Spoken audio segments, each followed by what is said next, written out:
Okay, this is the Concrete Jungle Tap In podcast. And I'm Karen Turner. I'm a guest host today. And we're here with Lee Turner, who is the star of the show. And I'm the big sister. So I feel like I get to ask whatever I want. Is that how this is going to work? Yep, that's right.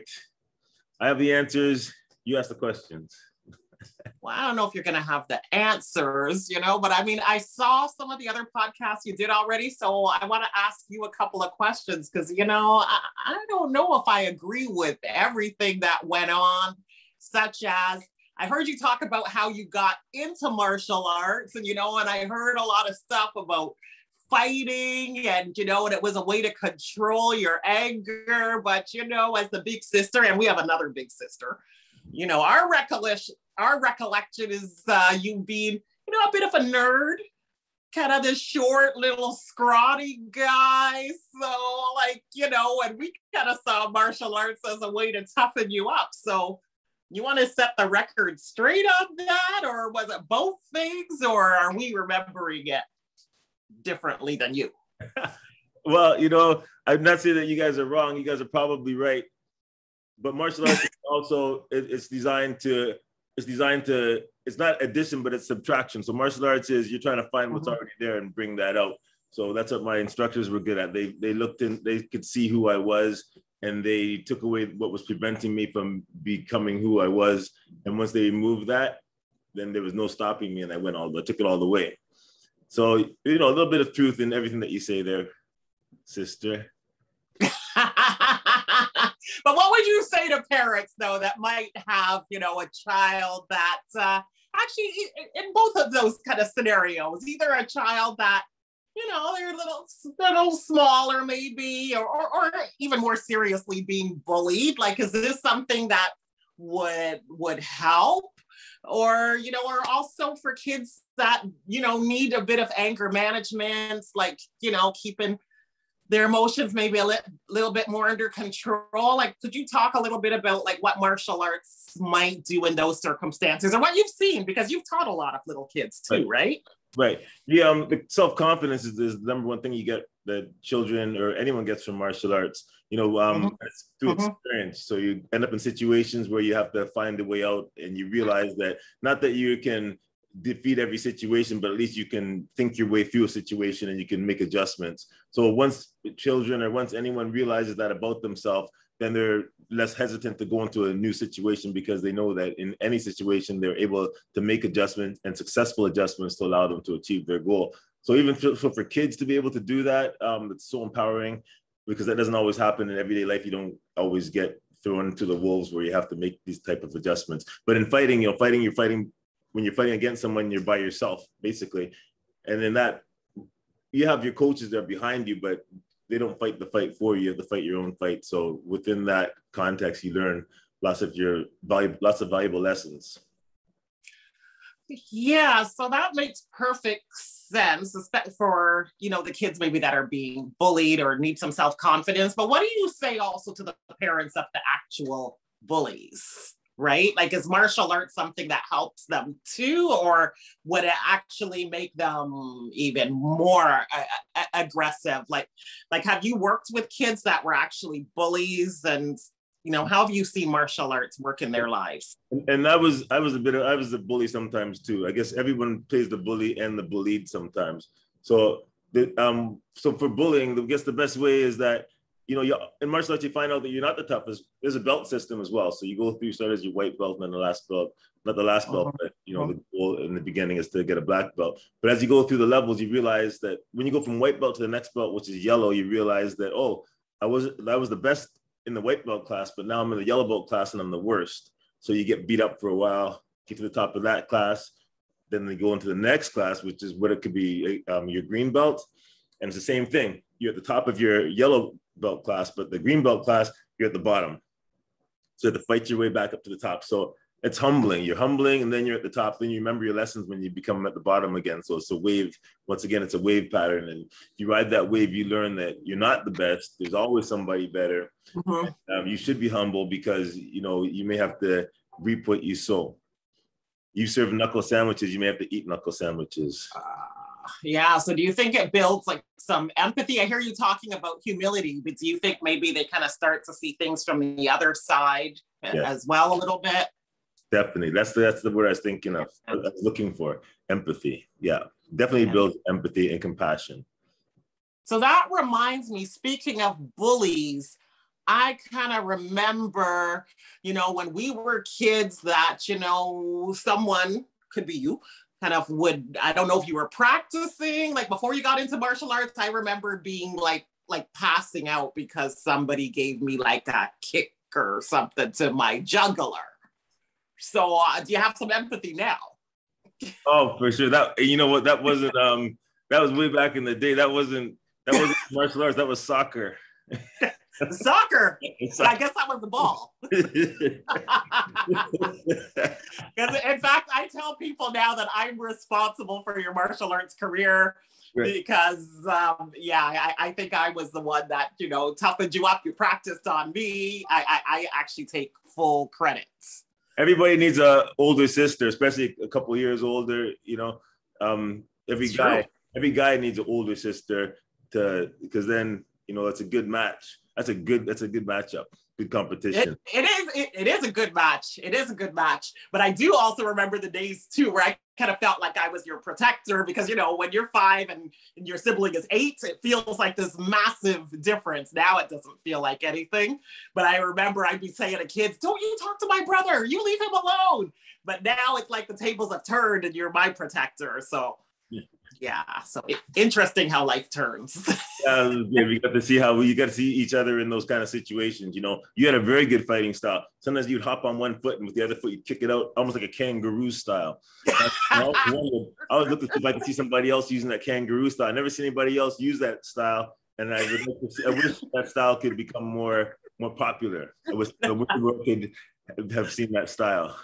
Yeah, well, I think we got a lot of our style too from, martial arts movies, right? You remember Dad used to take us to like the drive-in, dawn till dusk. Yes, yeah. Like we saw a lot of Chinese martial arts. And I always, that framed my whole life, my entire life. It framed when I was learning new ninjutsu, climbing over backyard fences. Yeah. But Dad put me in martial arts because I got in a fight. Right? Yeah. So you guys saw me as a little skinny twig child. It kind of were, but okay. But they're trying to tone me down. They're trying to bring me back. Some people you need to push forward. Some people you need to bring back. For me, they put me in it because they want to bring me back. Yeah. They want to put me down, and I'm so grateful that they did. Yeah. So speaking of Chinese martial arts, I think that's a good segue into talking about some of the things that you've done since you've gotten into martial arts. Like I know you studied, Taekwondo, you studied karate. Is it karate or karate? But, and I know you're frozen.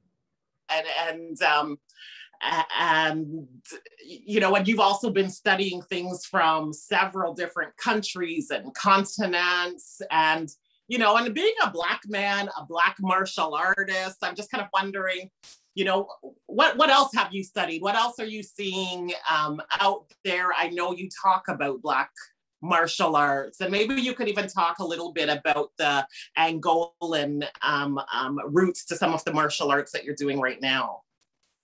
Well, the martial arts, it was because martial arts is relating to war, lots of the martial arts I did, they're very similarly based, karate and taekwondo, the Koreans and the Japanese, it's not very far apart, and the styles are very similar. And actually the founder of taekwondo, he was a black belt in karate. So it's a style of fighting that's popular in that part of the world. And that's the style that I learned. I learned similar styles. And then I also started doing the jiu-jitsu styles, like the ground styles. I did jiu-jitsu, Brazilian jiu-jitsu. I also did Japanese jiu-jitsu I trained in. And so those are fighting styles that are on the ground, more close-in styles. And so and that's also Japanese. So then I looked into, I always wanted to do, from the martial arts that we used to watch when we were kids, I always wanted to do Tai Chi and Kung Fu. And so when I came to Toronto, I found someone to teach that to me, a master. Mm-hmm. So Mm-hmm. that's the internal style. So it's fluid movements instead of the crisp, sharp movements that we do. Well, I was going to ask, is Tai Chi, is that considered a martial art? Yes, it can be. It's one of the styles of Kung Fu. There's thousands of styles of Kung Fu. Tai Chi is one of them. Oh. And within Tai Chi, there's different styles of Tai Chi as well. So okay. That's in a broad category. I remember Mom doing Tai Chi, and I'd be saying, "Are you going to grab Tiger by the tail?" And she'd be like, "No, Karen, it's not that kind of Tai Chi." So, well, all moves have this. This is where it gets really interesting. Is that all moves in martial arts, in life, the double meaning for everything depends on who you are interpreting the movements, So every move has a dual purpose and depends on what filter you put on to make it make sense. But you can take all the moves that are in Tai Chi and use those to defend yourself if you really wanted to, because everything is in place, everything's set, everything's there. You're in balance, you're moving in unison, your hands and your feet, you have the dexterity, you have the martial arts mindset to be able to defend yourself as well. So there's lots of elements. It's a martial art because of this reason, but it's also what we would call a therapeutic. We call it wellness because the breathing, but martial arts is about breathing too. So breath is everything. And Tai Chi focuses on breath. So it's a way to the path that focuses on the internal before the external, and then works on the breath and the mind connection before it works on the body. Okay, so tell me a little bit about the Angolan capoeira. Am I saying that right? Yeah, capoeira Angola. Okay, so tell me a little bit about it. It's just like what we know already. It came from Africa. It originated in Africa, came across to Brazil, which wasn't even Brazil at the time. It was slave ships. The enslaved people brought them over. The enslaved people got gathered together and fought for their freedom. So freedom fighters. It was the art used by the freedom fighters that were taken from their country, taken from their homes, and brought to. It was the Portuguese and the Dutch, and it was a free for all in South America, basically. And they fought back and won. So it was capoeira in Angola. So the roots are kind of hidden. It's not really talked about, because people don't want to acknowledge the roots. So when people say capoeira, they don't say capoeira Angola, but they're supposed to, because the roots, you have to acknowledge the roots of something where you want to know where it comes from and acknowledge where it comes from. You don't want to appropriate it. So to say capoeira Angola means that you're studying the original style, not one of the styles that comes from the original style. This is the root of the tree, the original style. There's different styles of capoeira, but capoeira Angola is the root. That's the foundation. Is that what you're saying? That's right. Okay. That's right. Yes. Mr. Pristina. Okay. Yeah. And so how is your Portuguese speaking coming along? Because I know that's part of the work. Not very good. Oh, not very good. I'm working on it. COVID really messed it up. COVID should have made you better. You could have done like a video course. I know, but it should have. It was hard we stopped training. Yeah. It was hard to stay motivated and stay with it. And then I kept thinking I was going to be going back soon, and it got extended out. So I never, it's, and then I really realized my weaknesses in that it's hard to be consistent when the world is in turmoil.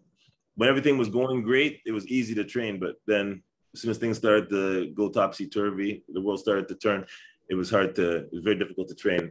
So now I'm getting ready to make my big comeback. Okay.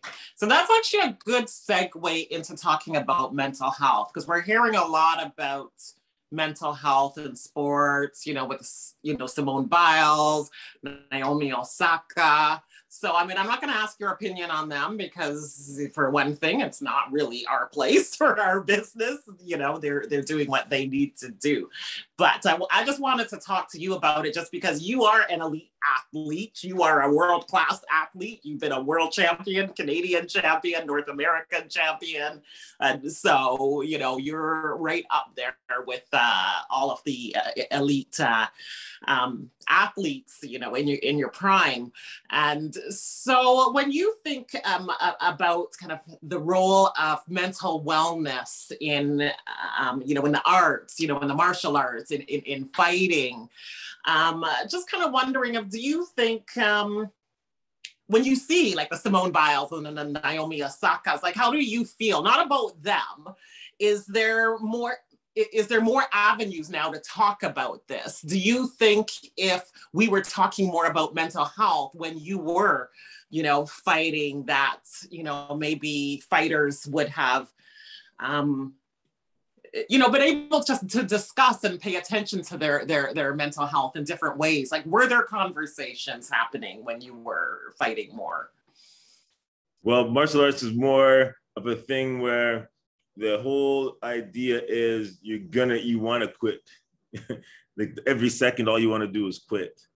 Like that's the only thought in your mind is to quit. I hear some people talk about it in some podcasts too. Like you go, if you've never felt like you wanted to pull the alarm in the building, then you never really had a fight coming up, because that's what you think about. You want to pull the alarm and just make everybody leave the building and go home, and there's no fight. That's the feeling. So it's a common feeling. That's not new. Being able to not do it, that's new. I've rarely seen that happen. So to be able to do that in this place, in this time, when he sees that people are being bullied and the people in charge don't have the best interests of the contestants at heart, I can understand that completely, for sure. Like if what's at stake isn't worth it to you, then no, you shouldn't have to compete. No. So you use the B word, bullying. So like, what was the atmosphere like, you know, when you were fighting more? Like, would you call it bullying? Sorry. Like, do you feel like that people were telling you have to fight no matter what? Do you feel like you ever had a choice? Do you feel like you could have said, you know what, I am not going to compete in those championships tomorrow. I'm done. I'm not in a good space. Well, I've tried to get out of it before, but you don't get out of it. You got to follow through. That's the lesson. That's one of the lessons that you carry with you for the rest of your life, is that, oh yeah, I remember that time when I didn't want to do it, but I did. That's why I can do that now, because I had so many times where I didn't want to do it, but I still did it, that I can draw on that as my energy for times, you know, when I say, okay, there was a time when I didn't want to do something and I did it. Oh yeah, that tournament, this tournament, that time my instructor talked to me, that time that, you know, there's so many times I can draw from where that happened. So I can't really draw from too many times when I didn't do it. Every time. Yeah. I do it. Yeah. I mean, I don't remember you never doing it, yeah. But just kind of wondering now, when we're seeing that, you know, these women are using their strength to say, you know what, I cannot, I will not, I'm not going to do this right now because I'm just not in a space for it. You know, do you, you know, I understand, you know, just feeling like, yes, I persevered and I did it. But do you think, you know, if you could go back 20 years knowing what you know now, do you think there would have been, you know, folks that said that I'm actually not going to do it? And do you think, you know, coaches could be okay with that? Or do you think they should be? Or do you think that they really should persevere and do it? Or... Yeah, you have to have a special occasion not to do it, like a really special occasion. And it could be, you know, at the highest levels, maybe supremacy or something, making you not want to, you feel like people are pulling your strings, making you do things and you don't want to do it, something like that. But, you know, at the end of the day, it's like a contract. Like, I'm going to do this, I'm going to go through it. No matter what, I made a commitment, I'm going to show up, I'm going to show out, and there's nothing's going to stop me. And things are going to come up. I know there's going to be opposition, and no matter how I feel, no matter what my mental state is, I'm coming for this, for whatever I get out of this. What does it mean to me? But at the end of the day, you know, if it doesn't mean enough to you, but see, you know, for her, it's deeper than that, because she did all the work. She did all the blood, sweat, and tears. She was at her top. Yeah. She saw something else. I saw when she was talking, she said that what her coach did. Her coach molested her, molested a whole bunch of people. And the doctor, the team doctor. Yeah. Doctor. And she's the last one on the team that's still on the team. And she said that she was scared that if she left, then it'd just be forgotten. But she has a platform, so she's here because she can use that platform to let everybody know what happened. So for her, it's a deeper thing than just quitting. She didn't really quit. She just did some kind of power move more than a quit thing. The quit thing, I don't think some people, I don't know. The quitting thing, being able to negotiate if you're going to continue or not, I don't know about all that. But what got me was that she did it because she wanted to make sure that this person that did something to her, that's wrong, is going to be righted. So she made sure that she stuck around. I get that. Yeah. And then I think there was also the safety aspect too. Like, I heard, she talked, Simone, we're talking about right now at this moment, I think you're talking about as well. She had talked about just feeling like the twisties and just feeling like it wasn't actually safe. And, and I kind of get that when she's flying through the air on those vaults and practically all of the gymnastic sports, she's really flying through the air doing a lot of things out there. So I can imagine that safety is a concern. If you're not in a space, maybe you shouldn't do that. But you're also in a space of martial arts where if you're not mentally prepared, I feel like really bad things can happen to you. Your boy Lennox, Lennox Lewis. It's Lewis? Yeah, Lennox Lewis. He fought this guy named McCall, and the guy started crying in the middle. The guy was crying like he had a breakdown in the middle of the fight. Like he had a full breakdown. He was crying, and you should Google that after this podcast. He was crying. I will. Yeah, he was crying, and he fell apart in the middle of the fight. I'm not even sure what happened to him, but it's a big deal. Like every boxing fan knows about this fight. It's an anomaly. It's never happened before, never happened since. But that guy, he shouldn't have boxed. So you can get into a space where it's not safe and you shouldn't do it. And if you feel like you're in that space, you shouldn't do it. I definitely agree. But lots of times it's just, most people, it's cowardice. They just want out. They want a way out. If they can find a way out, they'll take the out. That's why you have to make it so there's no way out. Because most people will take the way out if they can get it in that moment. That should I go out there and make a fool out of myself or just not do it at all? Most people will choose not to do it at all. That's why you set up in a place where they have to go out there. They're going to push them out there. They have to be out there. Yeah. Yeah. Do you think, though, that there's, I'm not talking about the elite athletes now. I'm just going to pull it back to maybe like, little kids getting into martial arts. Like, do you think there's did you see that kids were being kind of forced into it and they really didn't want to be there in the first place? And, that was their parents' dream, but not theirs. No, they all liked it. I saw all the kids liking it. I saw them get scared and stuff, but they were all reminded like, hey, you've done this before. Look at the tough guy that's in your class that does worse than this person can ever do to you. It was always easy to talk them into it. Like, it's never difficult. And then if that didn't work, it's the reward. Like, look, you're going to get a shiny trophy. And it wasn't everybody gets a trophy back then either. So, if you can just hit this person more time than they touch you, then you're going to end up with that big trophy over there. And you can take that home with you. Yeah. Yeah. Yeah. How much time do we have? We have all the time in the world.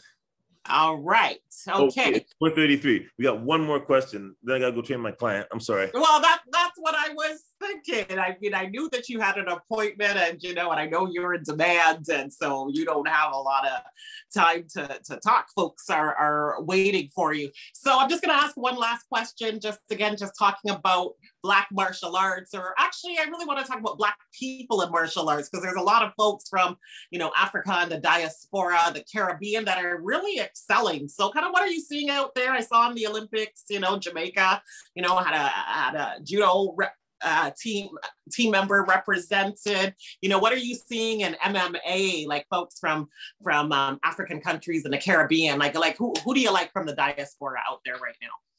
Yeah, the UFC heavyweight champion Ngannou, Francis Ngannou. He's is a Cameroon. He's from Cameroon. He's opening up a gym, MMA gym right now, training the youth in mixed martial arts, and they're the next ones coming up. In Cameroon? Yeah. Yeah, Wow. they're coming up. So we're gonna see them eventually. They're gonna start taking over. You know, at least they have the opportunity. You know, Africa's rising now. The 3 UFC champions are African.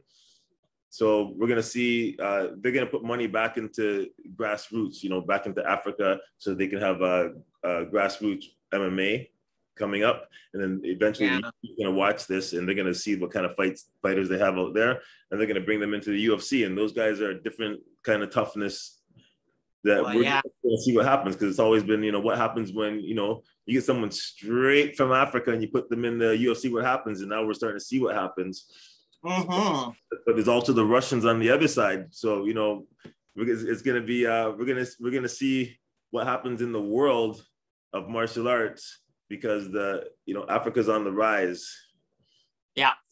Okay, well, I think that is the end of our time for now, because you are a busy man. So thank you everybody for listening to Concrete Jungle. Tap in.